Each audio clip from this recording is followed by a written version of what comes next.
Hi, this is your host, Andrew Raffel, the founder and CEO of Baintree Wealth Advisors. And I wanted to personally welcome you to Your Wealth and Beyond, a podcast that will empower you, the entrepreneur and business owner, with the insight and information you need to effectively manage and control your personal and professional finances. My goal is to help each of you get your fiscal house in order so that you can take your business to the next level.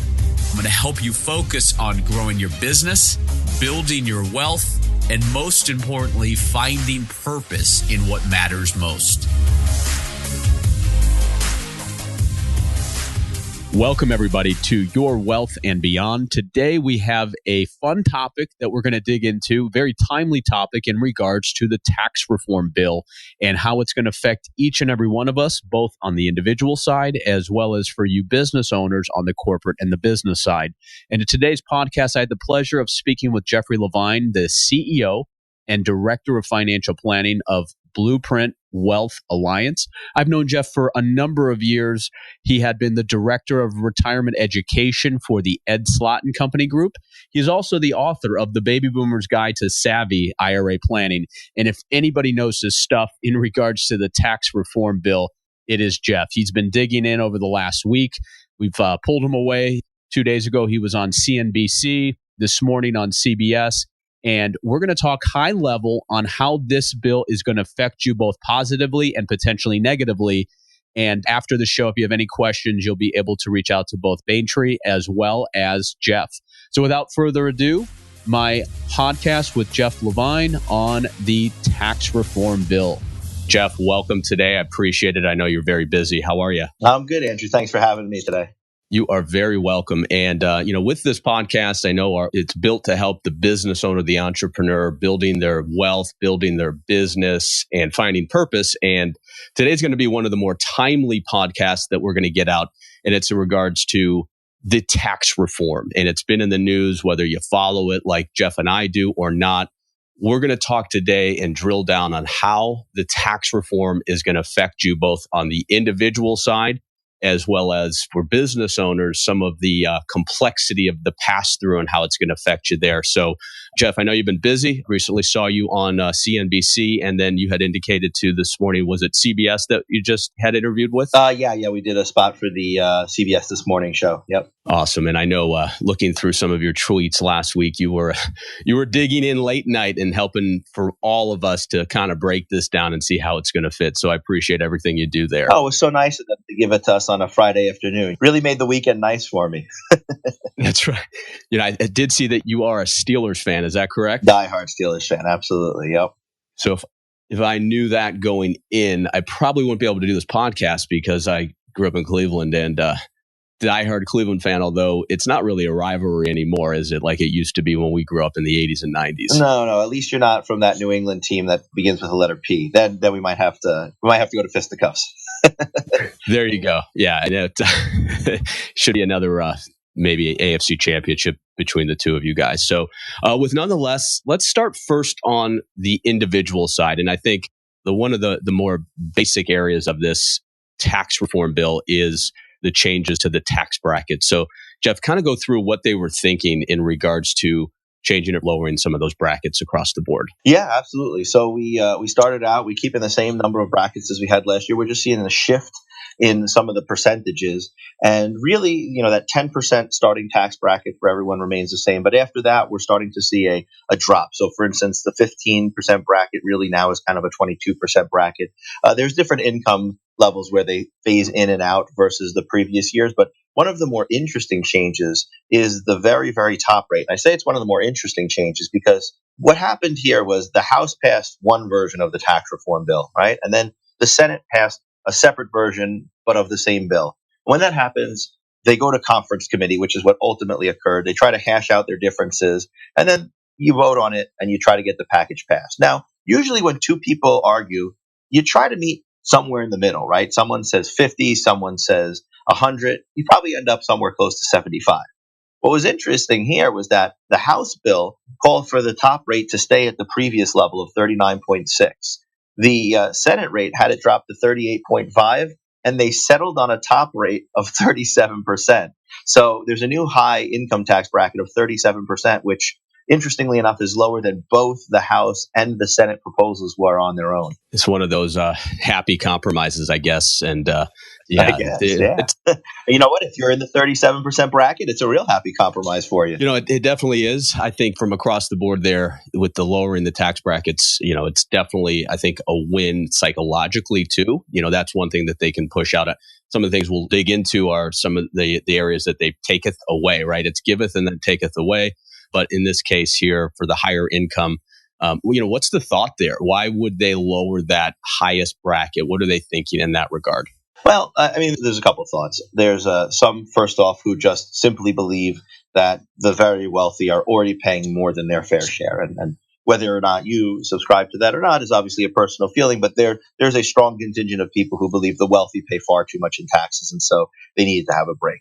There's also a potential economic argument for that, in that if you give wealthy individuals this break, they'll go back and they'll reinvest it into businesses and into the economy, and then eventually that will, the famous term, trickle down to everyone else. So there's a couple reasons for that. There's also going to be some removal of deductions, et cetera, that did previously favor some of the higher earners. And so what may end ultimately happen for a lot of people, the end result of this may be that some people pay tax on more income, but they pay a lower rate on that greater amount of income. So for some people, it might result in a tax decrease.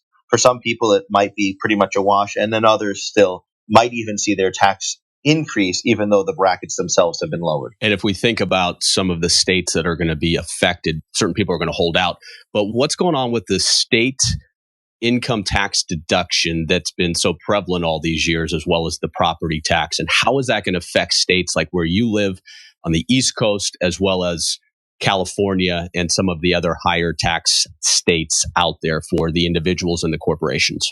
Yeah, this was one of the major bones of contention. And frankly, I'm a little surprised that they were able to hash this out and pass it where they ended up. So the final result of the bill is that taxpayers are able to take a $10,000 or up to $10,000 deduction for state and local taxes. And that is kind of a pooled deduction, if you will, between their state and local income taxes, their state and local property taxes, and state and local even sales taxes. So for some individuals, like for instance, in my neck of the woods, right, at a modest house, you might easily have $1,000 a month property tax bill.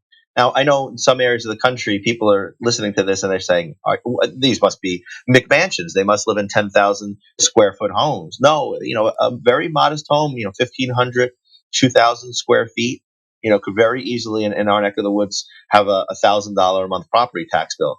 What that means is that under the new law, that $12,000 is capped out at $10,000 plus all the income tax deduction that person would have had for the state and local level are now gone, because anything north of $10,000 cumulative between all of these will be disallowed. Now, the one saving grace, though, for some people is that in these high tax states, some high earners, typically between, let's say, $200,000 and maybe $500,000 or so of income, a lot of them get hit with the alternative minimum tax, or AMT, as it's commonly referred to. Under the current bill, which we may get to later, that is being repealed for the coming years. And so the AMT actually disregarded the state income tax and property tax deduction already. So for people that were hit with AMT, they may not be hurt as much as they previously thought. Okay, so it may not be as ugly as some of what the news has been reporting and so forth. Yeah. I mean, we talked earlier about the spot that was on the CBS this morning, earlier today, and one of the tax returns they actually had me calculate was for a family in California who, before they saw the results, feared that they'd be in a much worse situation. They made somewhere around $350,000. They had very, very large state and local income tax deduction. And when I put everything together and I looked at all the different provisions of the bills and how it would impact them, the repeal of the AMT, the changes in the tax rates, the reduction of their deduction, which is a negative, but coupled with that, let's say an increase in the child tax credit, at the end of the day, that family who thought they were probably going to end up paying more, my estimate is that they were going to actually end up paying $13,000 less. So it's very hard to look at just one single provision of this bill and figure out how it's going to impact you. It's really got to be looked at in its totality. And one thing that, they were looking at is how do we simplify the tax bill? Well, obviously, you and I both know no matter when they do these sweeping reforms, it's not going to simplify it. It's going to make it, in some cases, more complex. But let's talk about the standard deductions and the exemptions and what they were, in a sense, striving for in the case of maybe eliminating or minimizing some of the itemization that about 30% of the taxpayers were using. So walk us through what that means, and then the elimination of the personal exemption and how it kind of all correlates. Sure. So the biggest benefit really is that a lot of people now who were not previously using the standard deduction will do so. And that does a couple of things. First off, it makes the taxpayer's life a little bit easier, right? You don't have to keep track of all these receipts, etc. You just go in and take the standard deduction. It also helps from a compliance aspect in that you don't really have to audit individuals with standard deductions the same way as you would individuals with itemized. In other words, you can't really cheat on your standard deduction. It is what it is, right? It's much less difficult or much more difficult rather to cheat when you have that standard deduction. So audit rates for those individuals will go down, etc. A good example of this would be, let's imagine that this year you're a married couple and you file a return that's a joint return. Your standard deduction is about $12,000, give or take. Now, let's suppose that you have $18,000 of itemized deductions. This year, because that $18,000, when I say this year, of course, being the rest of 2017, for 2017, that $18,000 exceeds your standard deduction of roughly $12,000. Therefore, instead of taking the standard deduction, you would itemize and be able to deduct that $18,000 of income off of your tax return. However, if we fast forward until next year, that standard deduction is now going up to $24,000 for the married couple. And so at that level, at that point, that $24,000 now exceeds the $18,000 itemized deductions you have. It no longer matters. And instead of taking the itemization, that taxpayer would now switch to the standard deduction. So just a quick tax planning point for those of you that may be listening to this before the end of the year. If that's you and you're going to go from being an itemized filer to a standard deduction filer next year, one of the things you might think about doing before the end of 2017 is accelerating certain deductions. For instance, maybe you give to charity $1,000 a year. Maybe instead of giving just $1,000 this year and $1,000 next year, why don't you make next year's contribution December 31st this year and kind of count it in your own mind towards next year. This way you still get the benefit on your itemized deductions this year, and you don't lose out on the benefit when you switch to the standard deduction. And on that note, and when we look at the state income tax going up, can we prepay our 2018 state and local taxes before end of year? You can always prepay your taxes. The government will always be happy to take your money. Now, the other question, though, is can you deduct it? Now, that's a different question. That's a horse of a different color, right? And interestingly enough, when they wrote this tax bill, and Andrew, I suspect you know this, which is why you asked, they included a provision that said if you prepay your 2018 income taxes, which is a very common strategy for people to do at the end of years, bunch tax deduction, then they will actually treat any amounts paid for 2018 state and local income taxes as a 2018 payment. In other words, you'd be able to deduct it in 2018, but not in 2017. So that doesn't work, unfortunately. And that actually strikes in the face of the advice that many tax professionals, including myself, were giving before this final bill came out, because that little wrinkle was not included in either the previous House or Senate version. It was kind of a surprise. When you were talking about the standard deduction going up, personal exemption is going away. Now, you touched a little bit on the child tax credit, and a lot of the listeners out there, as they're business owners and they're growing their family, let's dig in a little bit about what that means and how the child tax credits are going to work and how they can be a benefit for those that do have, multiple children, et cetera. Yeah, that's one of the biggest changes, and certainly families with multiple children are going to be, many of them are going to be in for a very pleasant surprise when they look at their tax returns next year. And when I say next year, I guess it's going to be in April of 2019, but the 2018 tax return. So first, you mentioned personal exemptions. This is another way in which the Tax Cut and Jobs Act is seeking to simplify the tax code. So before, in general, If you were married, you'd be able to take one exemption for you, one exemption for your spouse. And then if you had children, you'd generally be able to claim them as dependents and take an additional deduction for each of their exemptions as well. Now, this year, 2017,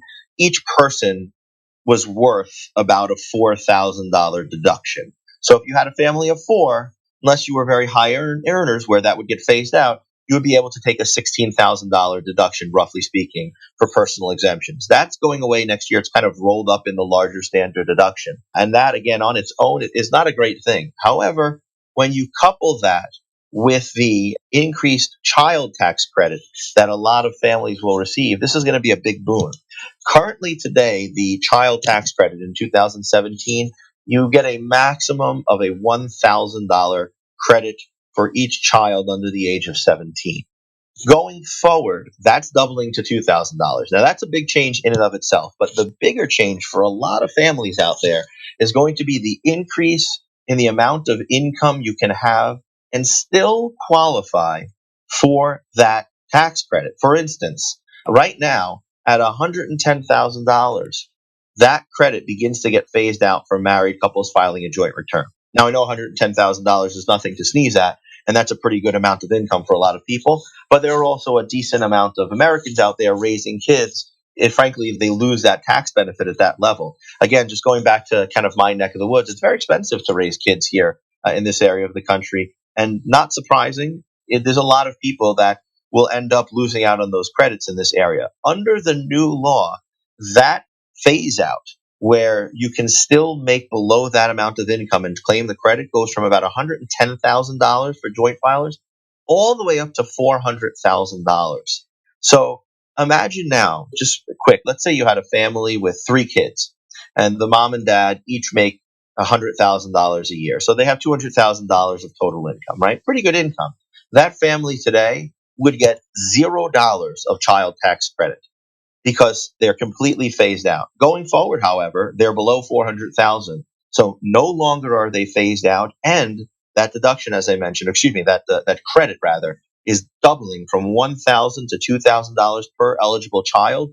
Three eligible children times $2,000 each, a $6,000 dollar for dollar credit reduction in that couple's taxes next year in 2018. That's a big difference. Yeah, that's real money. That's real money in your pocket. Now, the question that a lot will ask is, okay, we've got these phase out numbers, 400,000 adjusted gross income. So what does that mean for the business owner? If they come in at 404,000 of income, do they get zero of that tax credit? Then it completely phases out? No, there's a phase out range, so it's going to gradually go away. I believe it's $50 of credit reduction for every $1,000 you're over the threshold. So that's one of those things where it'll go away fairly quickly, but if you're just over it, then you're not going to. It's not like a cliff where you hit $400,001 and that last dollar costs you, $6,000 of credit. That's not. It doesn't work like that. And then for the listeners that put away money into whether it be 401ks or SEP IRA accounts or defined benefit plans, would that come off as a deduction? So ultimately, let's say that I put away 50 plus thousand, maxed out my SEP IRA account in 2018. What would that look like in regards to situations like this with the phase out? Would that come off the top line or the bottom line or below the line? Yeah, generally it's going to be AGI deductions or SEP simple IRAs are generally looking at above the line deductions. So when we're looking at comparing AGI, this is a very important metric to be looking at there. Perfect. So those of you that are building your business and earning good income, it is imperative to diversify having all of your risk in the business and look at saving for the longer term. And then understanding by saving the tax dollars that you're saving, and then also potentially protecting from losing some of these credits due to the phase out. So that's where planning, listeners, doesn't just happen on April 10th. You need to start planning now, and you need to be working with your financial team to make sure that you're understanding how this is going to look, how your cash flow is going to look, what you should ultimately do in regards to funding or expensing the business, and then also looking out for retirement. And, Jeff, as you know, working with lots and lots of clients, too many times business owners forget to put money for the long term. They're just so focused on growing the business. And that's a lot of risk when you've got it all in the business, and then you may not have the ability down the road to have other avenues to create income if the business doesn't continue working out. And that's something that you've got to be proactive in that planning. So we'll circle back. I want to talk a little bit about the itemization and how that's affected with the mortgages and home equity. But before we do that, I know we're talking about the tax and families and child taxes. So what, with regards to 529 that I know a lot of people do use to save for higher education, they did expand that now to include K through 12, also allowing for private school institution tuition. So, walk us through what that looks like and why that may make sense for somebody who hadn't been funding a 529 to look at that as a viable option. Sure. I mean, frankly, there are a lot of people who aren't so sure that their child or other family member are even going to go to college. Or what if they get a scholarship? These are the things that people worry about. And so sometimes they are a little bit hesitant to fund 529 plans. Now, it is a big change, though, to now go to elementary and to secondary school, because previously it had to be for higher education, which is essentially college and up. Could be vocational school after high school as well, but generally you're looking at college, graduate school, etc. And so one of the big changes here is that you can now use it for these lower levels of education, elementary school again, and high school. Private school, even homeschooling included here, up to $10,000. One of the big benefits of the 529 plan is that it has tax-free appreciation, and you are able to take the funds out of that 529 plan and use it for those qualified education expenses, and any gains are not taxable. So let's say you put $5,000 into a 529 plan a couple of years ago. The market's been really good, and now that $5,000 has gone up to $11,000. If you take that $11,000 out today and you spend it on college, there's no tax liability at all owed on that, even the gain. And you don't pay taxes on the interest, dividends, capital gains while it's in the 529 plan either. Very similar to the way an IRA works. So it's a real big benefit for individuals who are able to get that sort of growth inside the 529 accounts, who then use those funds to pay for qualified education expenses. And again, those expenses going forward will include primary school, secondary school, as well as homeschooling. So that's one big benefit. The other thing is that some states, like for instance, my state, New York, we offer a state tax deduction for 529 plan contributions. And that's important because the big benefit of the 529 plan in general is the ability to use the gains tax-free to pay for education. But with that state tax deduction, let's say I'm paying $10,000 a year for my child to go to private school today. I'd be better off in New York now just putting it right into the 529 plan and then taking it right back out because I still get my state income tax deduction. And you indicated it's not every state, right? I know Arizona, where I reside, there is a minimal deduction, but it isn't where it's every state has that. You have to look to see. No, not at all. It's a state by state basis, and everybody needs to make sure that they're looking at their own state's rules. Yeah. Okay, great. And I hadn't seen anything on what I think is one of the best longer term, in a sense, investments is the health savings accounts.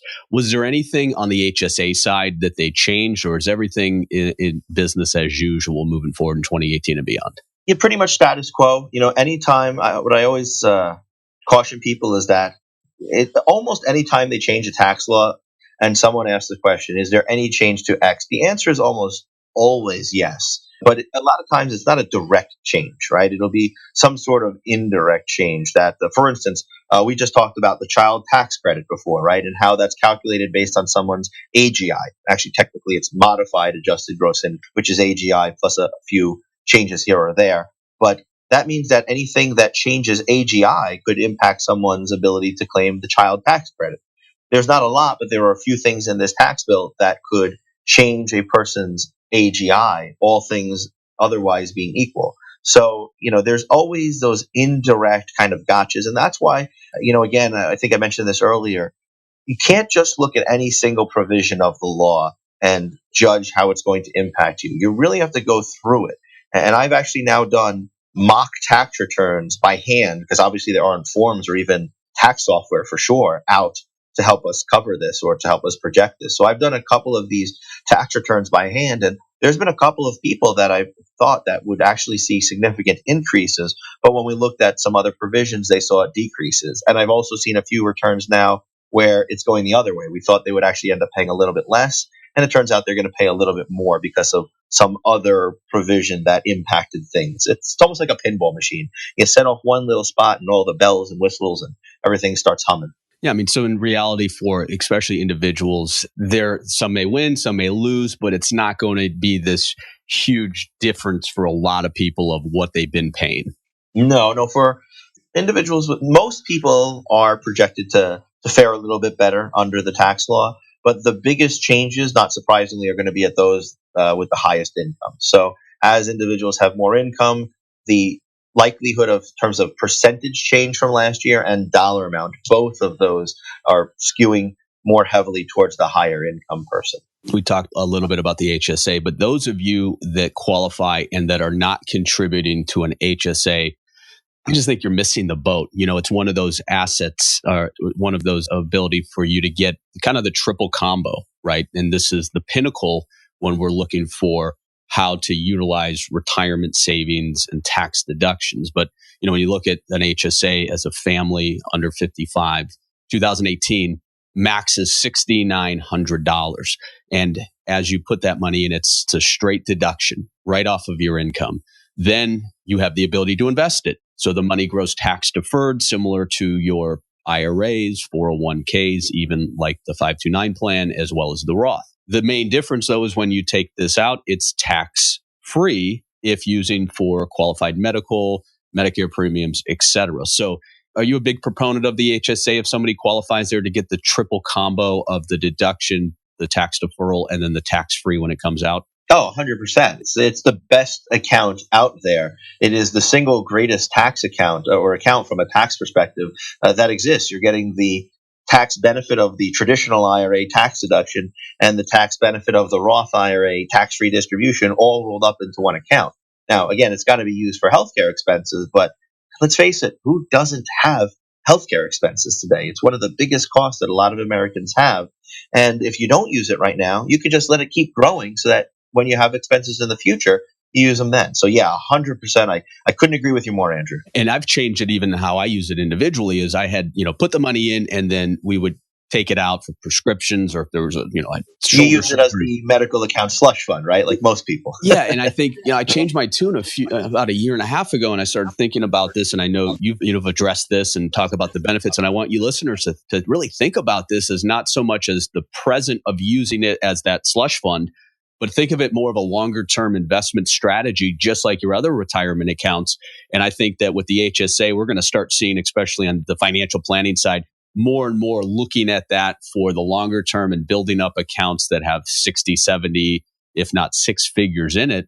Because one thing we know to be true, Jeff, we don't know how long we're going to live, but we know healthcare costs are increasing and most people are living a lot longer than they ever thought they would. Absolutely. Absolutely. It's one of those things that people should really look at. And if you have the money, again, the key, I can't emphasize what Andrew's saying enough. The key here is if you have the ability to do it, you fund your HSA and then forget it exists. That's not where you turn to pay your medical expenses. Pay them with the cash in your pocket.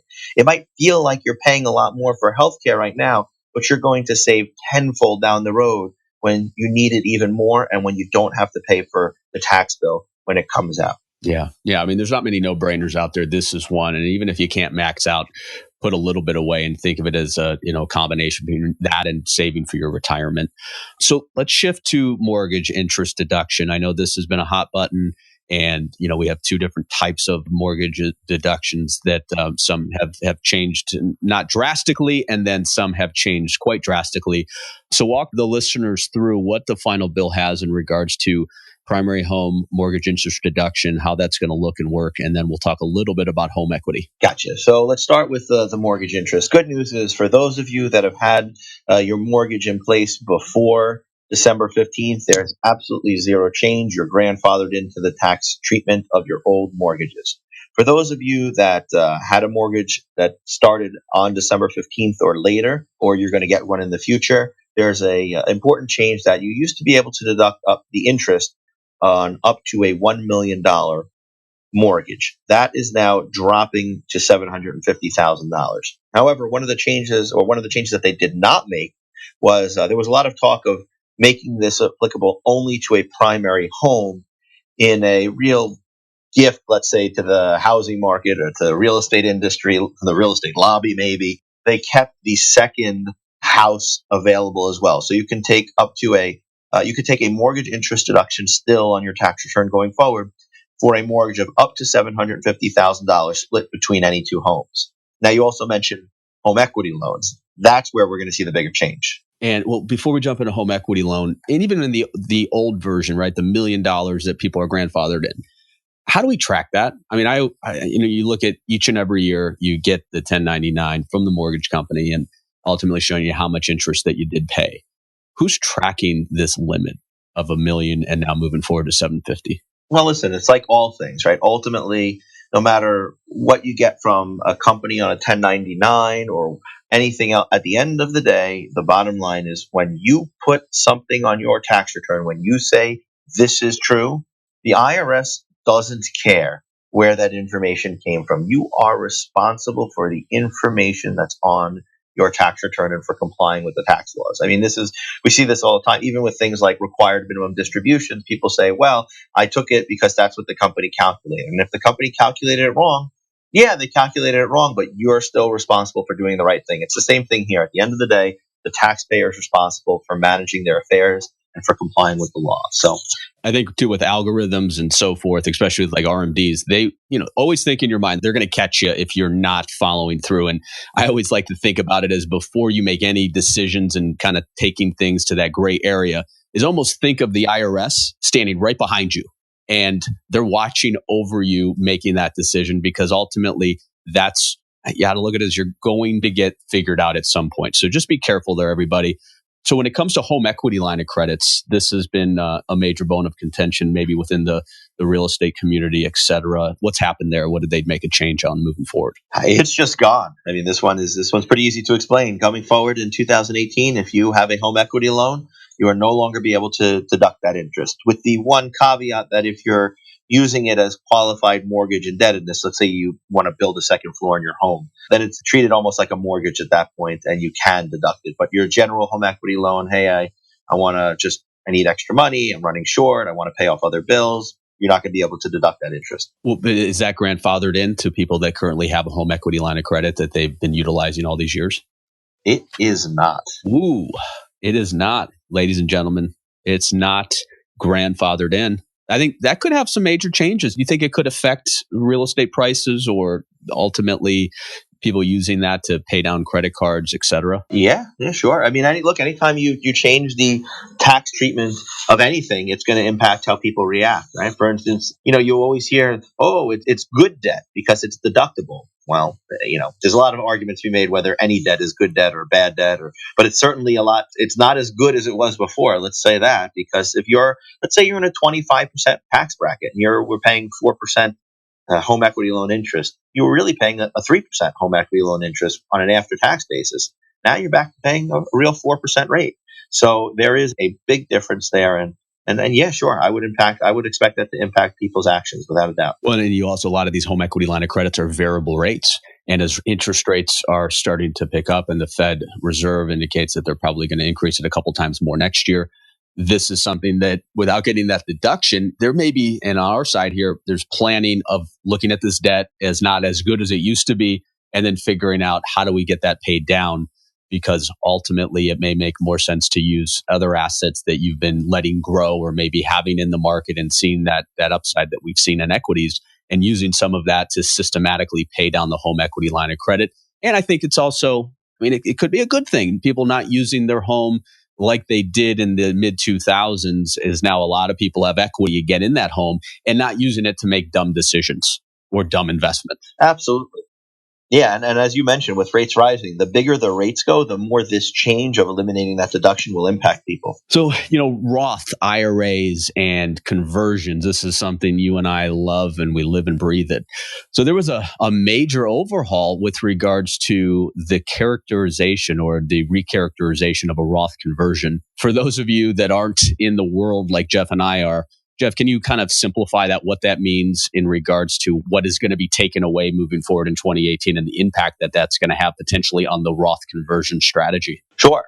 There's an elimination of the Roth recharacterization, which is just a fancy word that people like me and Andrew used to say undo, right? It's a tax word. It just means undo. I'm gonna make it like it never existed. So when you do a Roth recharacterization, you eliminate the tax bill that was owed on that initial conversion, and that's a huge change going forward because right now we were able to undo a 2000 and we were always able to undo a conversion up until October 15th of the year following the year the conversion occurred. And because of this change, we will no longer have that flexibility. Now, that means we must be very confident that we can pay the tax bill that will be generated from that conversion before we make it because we won't be able to reverse it. The other thing it does is it really changes the paradigm of Roth conversion planning. Right now, it's always been better to convert early in the year because, hey, what's the big deal? If worst comes to worst, I'll undo it.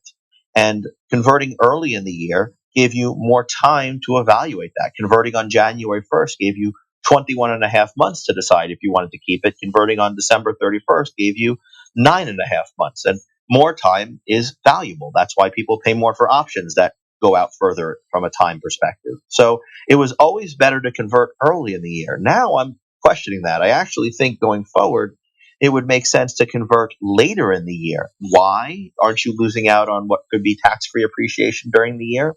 Yes, that's the downside of what I'm suggesting. But the upside is that by the end of the year, you have a much better handle on what your income looks like for the year and what your deductions will be. And so you can make a much more accurate projection come that time as to whether or not that Roth conversion makes sense for you, even to begin with. And if, this whole Roth conversion topic is new to you listeners, make sure you go back to your advisor and you talk to them and say, hey, how does this Roth conversion, how could it potentially fit into my overall strategy? We're firm believers of it in looking at the tax brackets and looking at paying a little bit of tax today, converting that to tax-free later. As Jeff and I work with a lot of those that are now getting to the top of retirement and they built up hundreds, if not millions of dollars in qualified pre-tax, it does become a ticking tax time bomb. And if there's ways to alleviate that and pay a little bit tax where we believe that over these next 7, 8, 9 years, the taxes are going to be the lowest that we're going to see in our lifetime, it's a long-term strategy where it's a little painful today, but a lot of benefit for the long term. So just make sure you're having those conversations with your advisory team. And then, one that I know if Jim Morrison was still here with us, that he would love the backdoor Roth. And ultimately, they didn't take that away. So this is for those of you that are higher income that are phased out of contributing to a Roth IRA, which I believe next year is just about 200,000 of AGI. What's going on with the backdoor Roth? So they kept that in there, luckily? Yeah, they did, actually. They did. Now, of course, you won't be able to undo that conversion anymore. But yes, they did keep the backdoor Roth in there. And that's a great strategy for people who are phased out of that Roth IRA contribution, who really want to get money in there and want to have tax-free dollars in the future, without a doubt. So basically what it is, the simplified version of it is that you contribute to a pre-tax or a traditional IRA. For those of you, you may not and probably won't get, well, in this case, you want to get the deduction, but then taking that pre-tax money, even though you didn't get the deduction, then you're converting it to a Roth. So you're paying taxes on it today, but then you're allowing it to grow tax-free forever. Would you say that's the simplified version of what the backdoor works if people are trying to understand it? Yeah, absolutely, absolutely. It's where, again, because there's no limit on the income that you can contribute, or rather, no limit on the income when it comes to making a traditional IRA contribution. You put that money into the traditional IRA. Again, Andrew mentioned you may not have a deduction at that point, but that's okay. Who cares? Because if you don't get a deduction, you're now just taking after tax money and converting it, and you don't pay tax on after tax money. So it's 6 to 1, half a dozen other. The only difference, or the only thing to watch out here, is that if you have any other IRA accounts, if you have existing IRA accounts that are held in other institutions or with other advisors or anywhere else, any traditional, even including your simple IRAs or SEP IRAs provided by employers, those balances kind of get aggregated together with that contribution you just made. And it's something known as the pro rata rule can actually limit the benefit of this backdoor strategy. So bottom line is, without getting too complicated, if you have other IRA money, you really want to make sure that you're checking with your tax or your financial advisor to make sure that the strategy will work for you. Awesome stuff. And as we kind of wind down, and thanks, Jeff, for spending the time. I know how busy you are at this time of year, especially with all these changes. Let's just touch on the deduction or the changes in, first, just high level, the corporate tax for the C Corp. But then let's spend a little bit of time just for a lot of our listeners out there are business owners and their pass-through entities, whether it be an LLC or filing as an S Corp. What are some of the changes in regards to that and the longer term thinking of that, back to what you said earlier, that trickle down effect? Sure.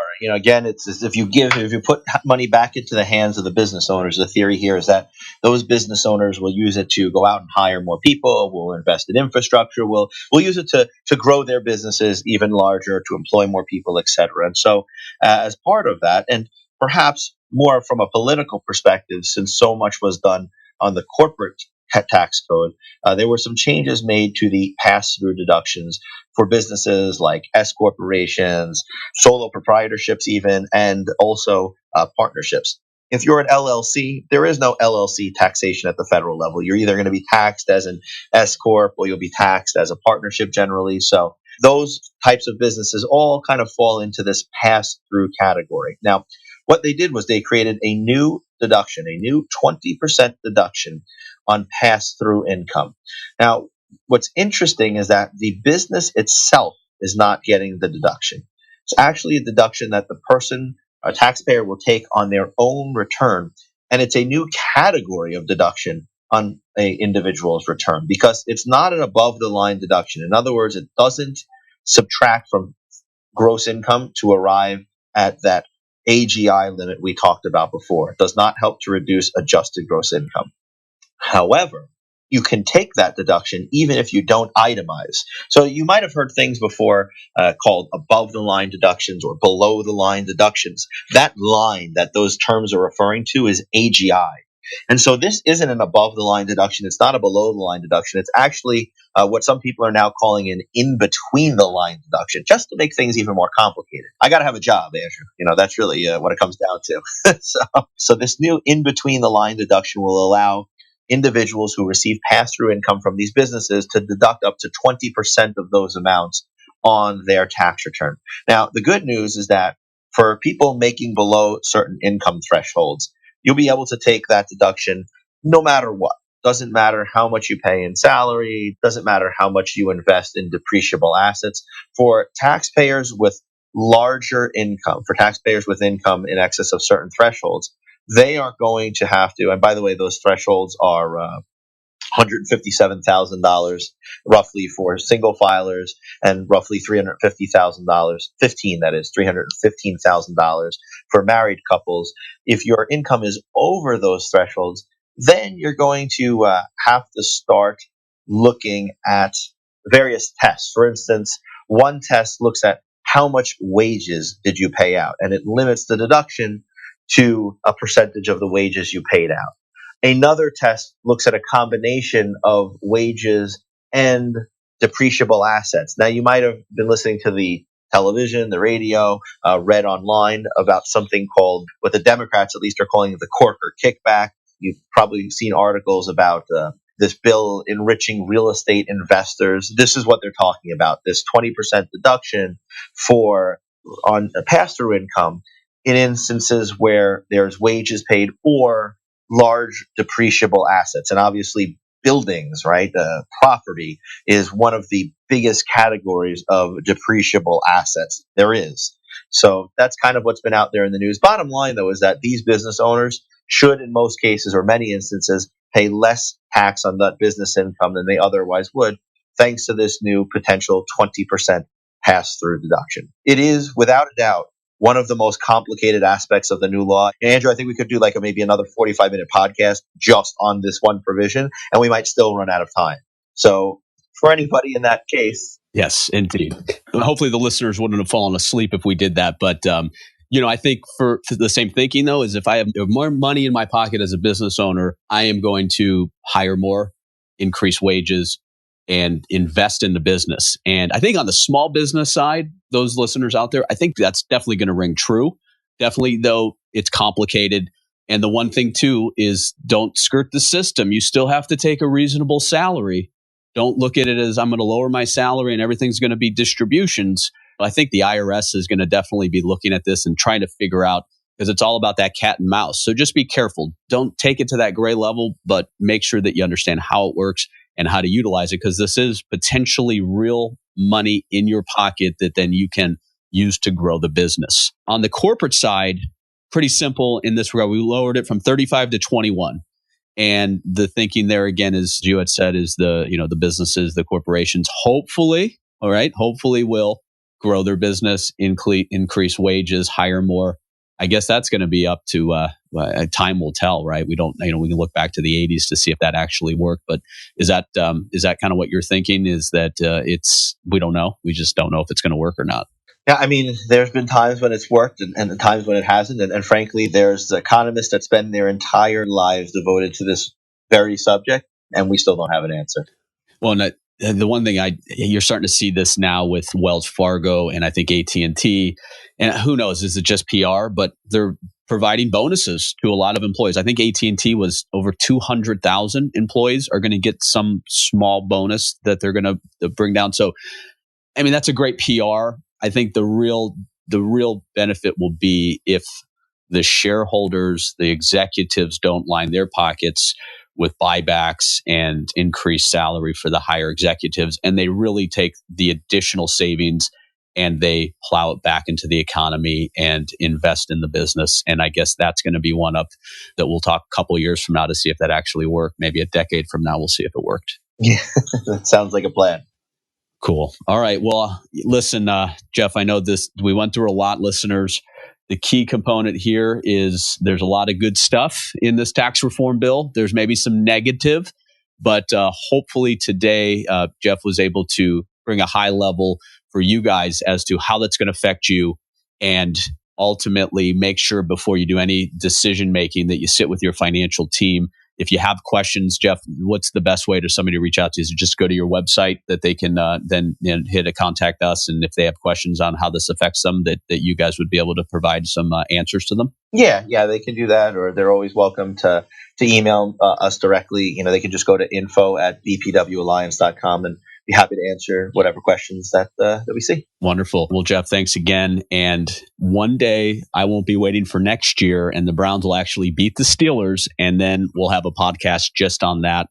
But until that day, continued good success with the Steelers, and hopefully they can take it this year. That sounds good. And listen, I hope I speak to you before that, and I hope that day never comes.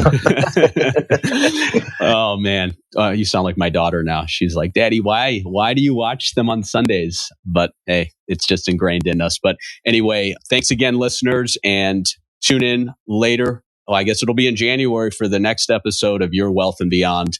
Have a wonderful new year. Happy holidays. Be safe. And we'll talk to you next year. Thanks. Thank you for joining me for today's episode of Your Wealth and Beyond.